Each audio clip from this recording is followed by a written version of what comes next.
probably are going to forget a few things as you age. So dementia may come worse or sooner or later, depending on who you are and somewhat dependent on genetics. We'll talk a little about Alzheimer's later. But your brain, you've seen it, a lot of us look like this because we've tried over years to commit too many things to memory, and we're scattered in too many directions, and it's probably slightly worse for females rather than males because we are overly concerned with details. We can't help it. We're thinking right now about the dishes in the sink, and you don't even see it on our faces.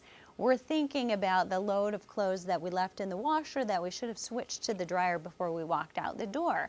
We also can't help that. And then we're thinking about the stop we need to make on the way home and whether we should go to the gas station or to the grocery store first, and if we'll have enough gas to get to the grocery store and to home or not. And we're trying to listen to the topic at hand, and we can't help it.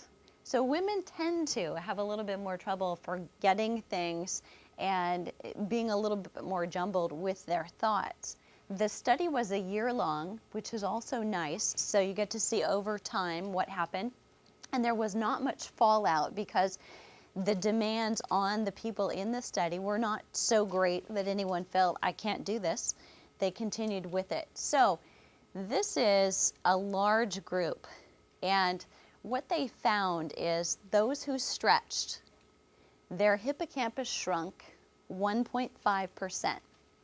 And the researchers said that's normal, that's okay, that's acceptable.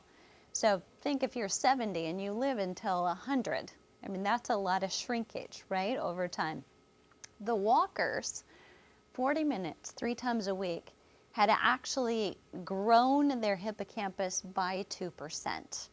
Significant difference of the 2% itself, but when you think about the real difference is 3.5%. That's huge. That's the difference between forgetting where you put your keys, in fact, leaving them in the ignition, forgetting that your glasses are on top of your head, by the way, and forgetting your wife at church.